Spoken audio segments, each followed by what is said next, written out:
Assalamualaikum warahmatullahi wabarakatuh sekalian. Selamat datang kembali di channel Ray Konoha.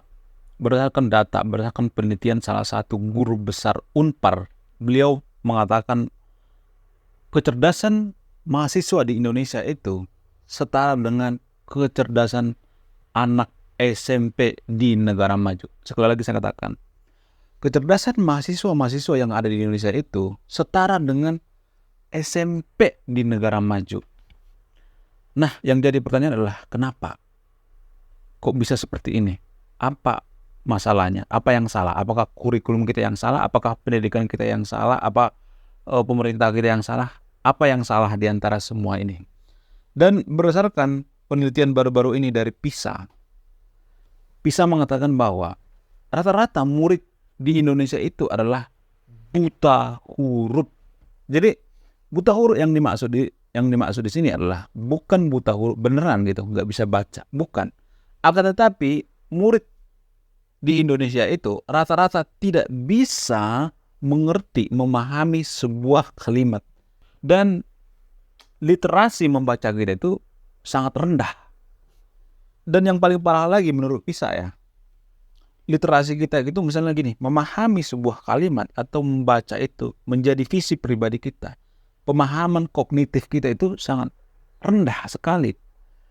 Jadi dalam artian gini, kita itu bisa membaca tapi tidak mengerti apa yang kita baca itu, tidak bisa menganalisis gitu, tidak bisa memahami apa yang benar-benar memahami apa esensi daripada kalimat itu sendiri. Kita sangat susah menemukan esensi daripada kalimat itu sendiri. Nah, seperti yang saya katakan tadi itu, apa yang salah? Apakah ini salah kurikulum? Apakah salah pemerintah dan lain sebagainya? Kebanyakan orang menyalahkan kurikulum ya. Dan ada benarnya juga sih. Tapi gini guys, saya jelaskan dulu pelan-pelan ya. Hubungan antara kurikulum dengan pemerintah, antara siswa dengan pemerintah, antara IQ dengan pemerintah dan lain sebagainya, antara SDM dan lain sebagainya. Jadi saya jelaskan pelan-pelan dulu ya, mulai dari kurikulum dulu ya. Saya punya prinsip bahwa apapun kurikulum Indonesia tidak akan berpengaruh terhadap pendidikan Indonesia. Kenapa? Karena kurikulum itu kan sistem ya. Sistem itu artinya aturan. Jadi gini, yang menjalankan aturan itu apa? Manusia kan. Contoh gini, ada lampu merah. Katakanlah kurikulum itu seperti lampu merah. Udah ada aturannya nih. Di perempatan misalnya, perempatan ada lampu merah 4. Nah, tapi ada saja kan yang melanggar lampu merah itu kan, banyak kan yang melanggar lampu merah walaupun sudah ada aturan. Jadi yang menjalankan aturan itu kan manusia.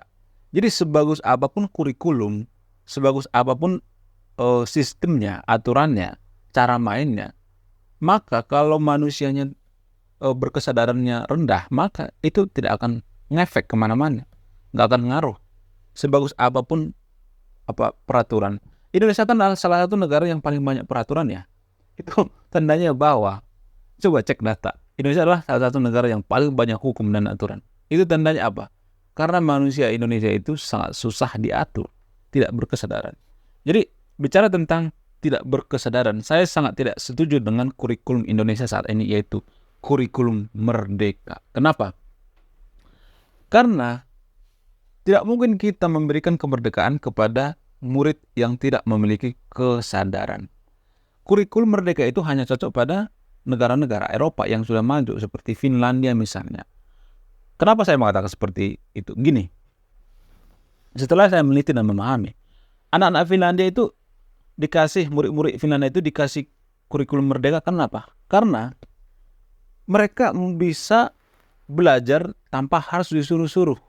Mereka tahu masa depan mereka itu seperti apa. Dan literasi membaca mereka itu sangat kuat. Contoh misalnya, kalau di Indonesia ya, kalau guru itu berhalangan, kosong misalnya, mata pelajaran kosong, dan murid kan pasti kegerangan ya, ore, guru nggak masuk, guru ada urusan, atau guru rapat misalnya. Dan apa yang terjadi? Murid-murid itu nggak melakukan apa-apa, tidak melakukan nothing, hampa. Paling misalnya scroll TikTok apa, ngobrol-ngobrol, dan setelah itu nggak ada yang terjadi. Kalau dibandingkan dengan Finlandia, mereka pasti membaca, melakukan kegiatan-kegiatan seperti melukis, seperti melakukan hobi-hobinya atau olahraga dan lain sebagainya. Kalau di Konoha kan nothing, nggak ada, hampa. Jadi kurikulum di Indonesia itu tidak cocok menggunakan kurikulum merdeka ya, nggak bisa, karena manusia Indonesia itu harus disuruh-suruh, harus dikomando, nggak punya kesadaran, nggak punya inisiatif gitu, harus disuruh-suruh.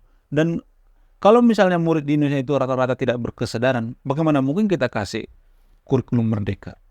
Sedangkan mereka juga, mereka tidak tahu apa. Kalau luar negeri kan sudah tahu ya bakatnya itu apa, fashionnya apa gitu.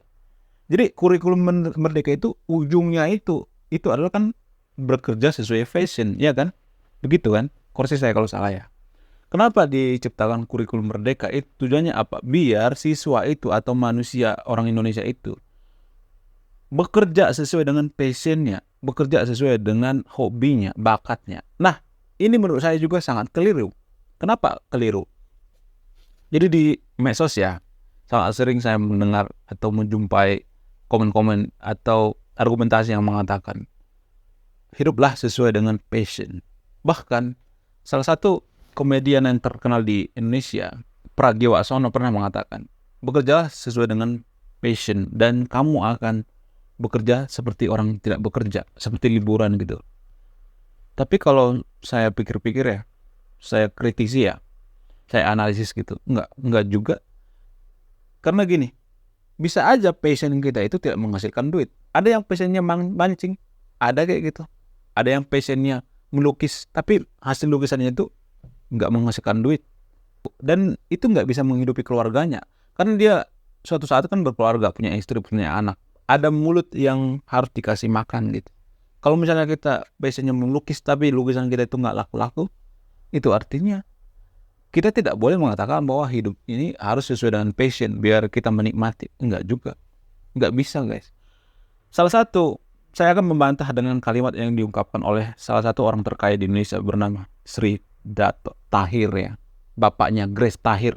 YouTuber Grace Tahir itu bapaknya pernah mengatakan seperti ini. Manusia yang paling rendah itu atau manusia yang paling hina itu adalah bekerja sesuai dengan passion.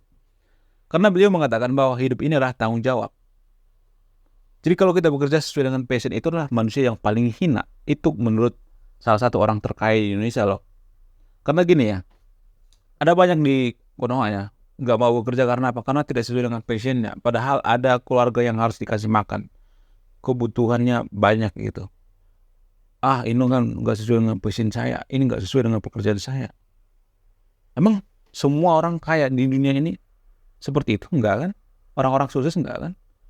Contoh misalnya, ada yang kerjanya menggali sepiteng misalnya. Ada usaha seperti itu, khusus ngegali sepiteng atau sel WC misalnya. Emang itu passionnya dia? Nggak ada. Orang punya passion nyedot sepiteng nggak ada kan? Tapi mereka lakukan itu apa? Demi apa? Demi tanggung jawabnya untuk keluarganya. Hidup adalah tanggung jawab, guys. Nggak hanya berkutat seolah passion. Bisa aja kita melakukan pekerjaan kita sesuai dengan passion, tapi tidak semua orang seberuntung itu kan. Ada yang seperti itu. Ada yang bekerja sesuai dengan passion seperti penyanyi misalnya. Dia hobi nyanyi, suka nyanyi. Tapi nggak semua orang punya talenta seperti itu kan. Nggak semua orang, hanya satu dari jutaan orang gitu. Walaupun kita misalnya punya passion nyanyi ya, sedangkan penyanyi sekalipun pasti ada titik jenuhnya, titik bosannya. Pasti dia pernah jenuh dalam bernyanyi. Jadi semua hal yang kita kerjakan itu ada titik jenuhnya, titik bosannya. Makanya hidup ini adalah tanggung jawab. Sama seperti saya misalnya. Bukan berarti saya mengatakan bahwa saya orang yang paling sukses, bukannya. Saya juga belum sukses ya. Belum sukses amat gitu. Jadi gini guys. Tapi saya hidupnya berkecukupan gitu. Saya tidak ngemis-ngemis dari online gitu. Saya tidak ngemis-ngemis dari follower gitu. Jadi gini guys. Saya itu sebenarnya, ini rahasia saya sebenarnya, gagap. Saya tuh aslinya gagap guys. Beneran. Dan gagap saya itu adalah gagap dari genetik, keturunan. Dari keluarga ibu saya itu ada sekitar 10 orang ya. Paman saya itu ada yang gagap. Adik saya juga 3 orang ada yang gagap. Jadi total 10 orang di keluarga kami itu ada 10 orang yang gagap. Jadi kalau ngomong itu ya, semakin kita excited ngomong itu, semakin kita tidak bisa mengontrol emosi itu, menggebu-gebu itu, maka semakin gagap. Jadi itulah makanya video-video saya itu kadang saya ngomongnya belibet gitu. Itu bukan karena saya bikin-bikin, itu karena bawaan lahir gitu. Dan itulah alasan kenapa saya sering bikin video. Untuk apa? Untuk menterapi biar saya ngomongnya itu tidak belibet lagi, biar saya ngomongnya itu jelas gitu. Jadi saya berusaha ngomong public speaking di depan kamera seperti ini ya bermenit-menit lah, sampai setengah jam, untuk melatih public speaking saya. Saya juga nggak tahu ya, apa karena lidah saya itu kurang panjang apa gimana. Di keluarga saya itu keturunan yang terkena belibet itu, terkena gagap itu ada 10 orang. Paman saya itu yang paling parah. Kalau ngomong ya, mohon maaf ya, sampai mengedipkan mata gitu. Kalau misalnya dia ngomong gagap banget. Kalau misalnya dia mau ngomong sesuatu yang excited gitu. Jadi kadang matanya sampai gini-gini kalau ngomong. Mohon maaf ya, gitu sampai gitu, sampai matanya ngedip gitu. Dan saya juga waktu kecil seperti itu. Dan saya menyadari itu semenjak saya sekolah, saya kuliah gitu. Disuruh presentasi di depan dosen dan mempresentasikan apa yang saya kerjakan, dan saya belibet banget ngomongnya, gagap banget. Dan saya juga bingung ya kenapa seperti itu. Dan setelah saya meneliti dan memahami, ternyata saya itu gagap karena genetik, faktor genetik. Dan bicara di depan kamera seperti ini, saya itu sebenarnya harusnya nggak pede ya, karena ada alibi saya gitu, ada alasan saya. Wong dari keluarga saya juga bawanya seperti itu, pada belibet ngomong, gagap ngomong. Dan saya tidak excuse terhadap itu. Saya berusaha memperbaiki diri, meningkatkan diri. Saya tidak mau menerima kenyataan seperti itu. Inilah yang disebut dengan bekerja tidak sesuai dengan passion. Ini bukan passion saya sebenarnya. Saya tidak, jujur ya, saya tidak nyaman kalau ngomong di depan kamera.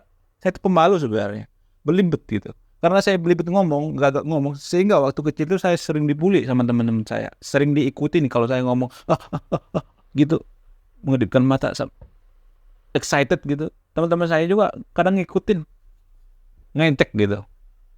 Dan saya tidak menyerah di situ. Inilah yang namanya, seperti saya katakan tadi itu, kurikulum merdeka ya. Kurikulum merdeka itu kalau diterapkan ke saya itu berarti saya tidak mengerti public speaking lagi. Nggak usah public speaking deh. Lu kan passionnya bukan situ, karena lu ngomongnya gagap. Kan itu kan semacam excuse ya bagi orang yang tidak berkesadaran. Karena saya sadar bahwa public speaking itu perlu dimanapun kita bekerja. Yang paling cepat naik jabatan, yang paling dihargai itu adalah orang yang jago ngomong. Itu adalah faktanya guys. Itu fakta yang sebenarnya. Jadi public speaking itu sangat perlu. Jadi inilah salah satu teknik public speaking saya. Saya menggunakan channel YouTube ini untuk memperbaiki public speaking saya. Jadi mohon maaf ya, di antara sahabat yang nonton video ini, subscriber lama saya mungkin udah pada tahu ya kalau saya ngomong itu kadang belibet gitu. Kadang belibet, tapi kadang juga enggak gitu. Tergantung suasana gitu. Kalau saya semakin excited itu, maka akan semakin belibet kalau ngomong. Maka akan semakin gagap kalau saya ngomong. Selain itu, kenapa pendidikan di Indonesia itu kurang maju ya? Ada beberapa alasan lain, misalnya alasan kebanyakan hafalan. Nah, setelah saya meneliti dan memahami, ternyata murid-murid di Indonesia itu kebanyakan menghafal, disuruh menghafal. Padahal kasta terendah dalam pendidikan, dalam keilmuan itu adalah menghafal. Kasta paling hina, kasta paling rendah adalah menghafal. Bukan berarti saya mengatakan bahwa menghafal itu tidak baik ya, akan tetapi itu adalah kasta paling rendah. Menghafal juga bisa, tapi ala kadarnya, jangan berlebihan gitu. Nah, setelah saya meneliti dan memahami kenapa menghafal ini kebawa-bawa ke dunia pendidikan kita, apa alasannya? Setelah saya meneliti, ternyata ini pengaruh daripada agama. Lah, apa hubungannya menghafal dengan agama? Jadi gini guys, dalam agama tertentu ada tradisi menghafal, dan tradisi menghafal ini kebawa-bawa ke dunia pendidikan. Bukan berarti saya menyalahkan agamanya, tapi ini semacam tradisi, ini yang perlu kita ubah. Jadi menghafal ini, tradisi dalam menghafal ini kebawa-bawa dalam pendidikan kita, sehingga di sekolah juga kita diwajibkan untuk menghafal tanpa memahami dan mengerti. Udah IQ-nya 78, terus disuruh menghafal, tidak memahami konteks sebuah kalimat, tidak punya literasi membaca, maka ini akan ya selesai sudah gitu, bercampur semuanya gitu di situ. Dan inilah yang menjadikan pendidikan kita tidak maju-maju. Agama itu sangat mempengaruhi kemajuan suatu bangsa. Agama itu sangat mempengaruhi pendidikan. Kenapa? Karena banyak keputusan kita sehari-hari berdasarkan aturan agama. Mulai dari cara makan, cara minum, mindset, semuanya diatur oleh agama. Ada namanya hukum agama, ada undang-undang agama tersendiri. Jadi dalam agama tertentu ada tradisi dalam beragama itu menghafal. Dan menghafal inilah yang kebawa-bawa ke sekolah. Sehingga sekolah kita direcoki oleh agama. Jujur saya mengatakan bahwa di sekolah itu harusnya nggak usah belajar agama deh. Ini akan merecoki pendidikan kita sebenarnya kalau kita sadar ya, kalau kita perhatikan.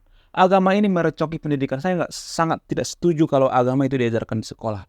Karena untuk budi pekerti itu nggak usah menggunakan agama. Yo cukup belajar budi pekerti aja. Karena agama itu kan punya gerbongnya masing-masing, punya tujuan masing-masing. Oke, terima kasih sudah menyimak dan memahami video ini. Semoga bermanfaat. Saya Rekonoha, salam rasional.